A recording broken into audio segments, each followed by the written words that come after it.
Today I'm going to start detailing the engine and driveline.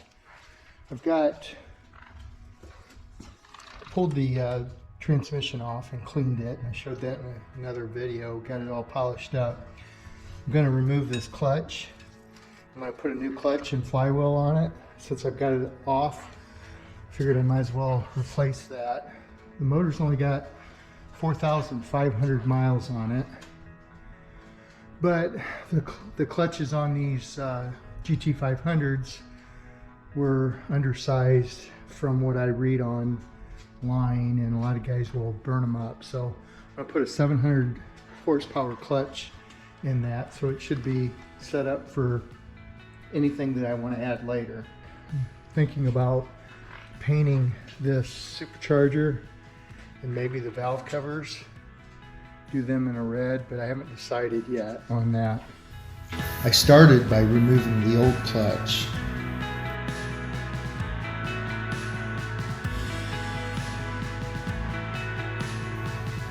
Then the flywheel.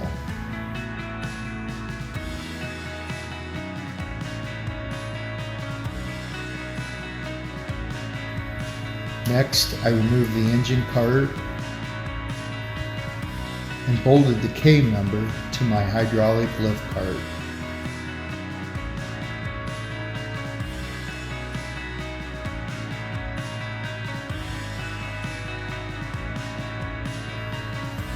This cart rolls under the motor, which then bolts to the K number.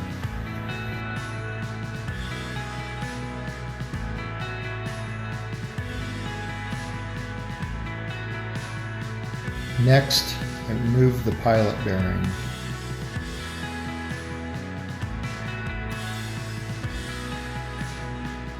Been working on this clutch for a little bit, and the first step after I remove the old clutch is to get the old pilot bearing out, because the new clutch comes with one and they suggest you replace it. So that baby was hard to get out. I finally got it broke loose, and it's just ready to come out now. And what I had to do is grind a notch in there. Actually, I put one on two of them. I put a notch here and a notch here. That would not pull out without putting that notch in there. So what I used is this little die grinder. I just put it in there and went back and forth until I had a groove that was almost through. So, and that worked. It pulled right out. So I'm gonna, next step, put the new pilot bearing in, flywheel, clutch plates, pressure plates, and I'll be ready to put the transmission back on. You see, I got started on putting my new headers on as well. I'll show you that a little bit later. So unlike the rear mains on the older cars, these newer ones are a lot easier to replace. Right here's the rear main seal. You take this cover off and you can get a new seal.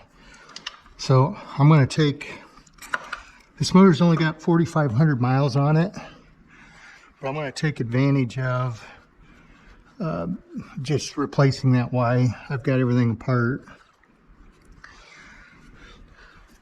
So that seal's still, I would imagine, still good, but I might as well replace it while I'm doing it. By the time I don't, it'll leak. So I'm going to pull this off. I've got a new one ordered. It won't be here till tomorrow morning, but I'm going to get it all prepped, cleaned up, and ready to put in. So after receiving the new gasket, I tapped the old gasket out using a piece of wood.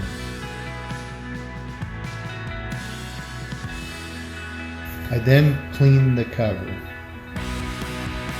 followed by gently tapping in the new seal using a flat piece of steel.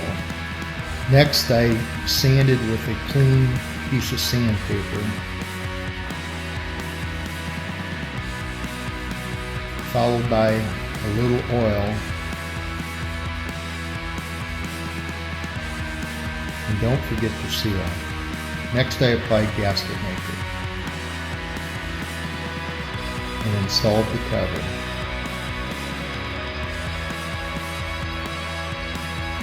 I added sealant to each bolt.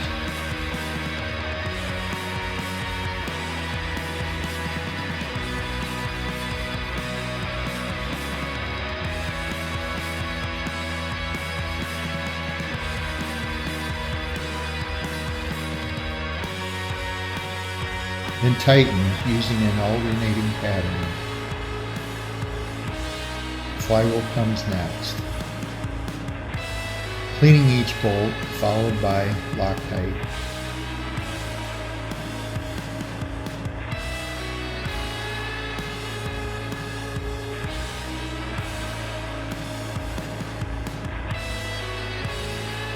Snugging each bolt in place, followed by torquing them to spec.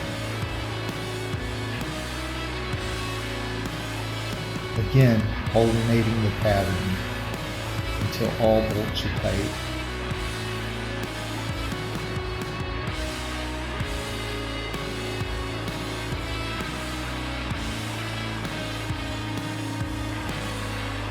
Next, I clean the flywheel with card cleaner.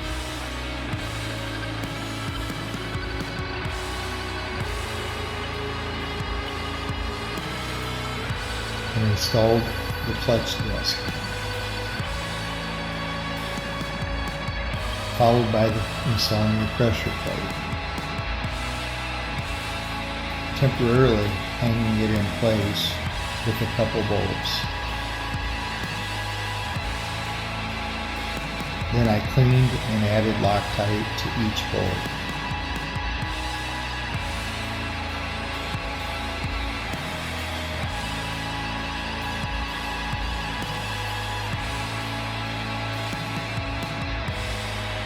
Next, I torqued each bolt to specs, again alternating the pattern.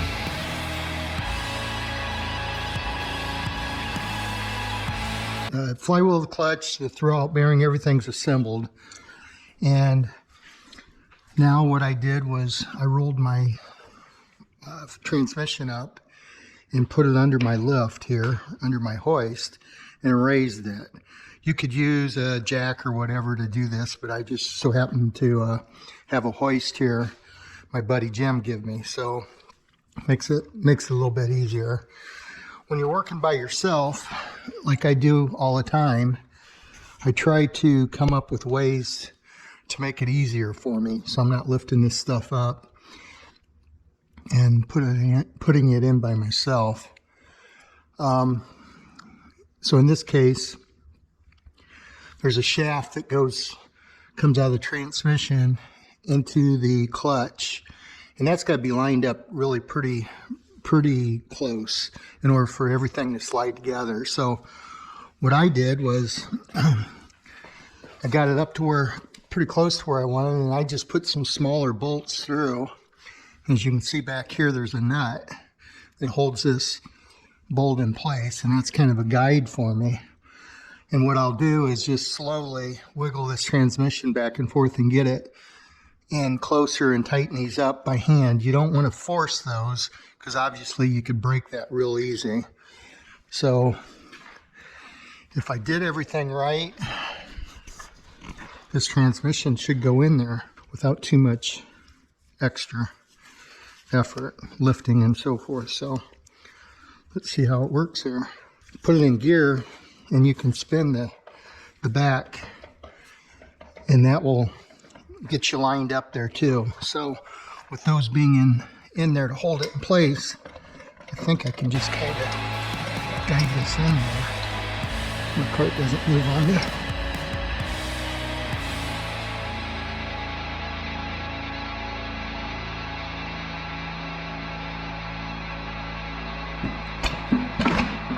There it goes. See, now it's locked in.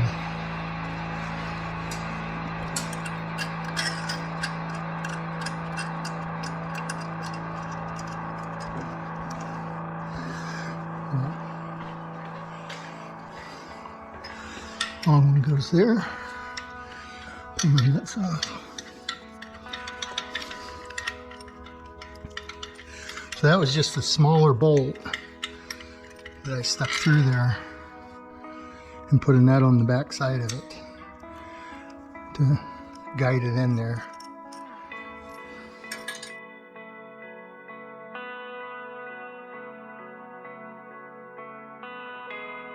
Okay, I'll get a wrench and tighten those up and pull that one out and finish it. Put the shifter on that, and then my headers, and this will be ready to go in. I'm thinking about painting this supercharger that color. I haven't decided yet.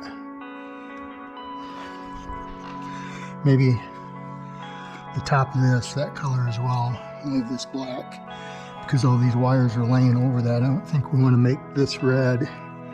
This will show up more. So I purchased stainless steel long tube headers. Using a small buffer and metal cleaner, I polished them.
Thanks for watching.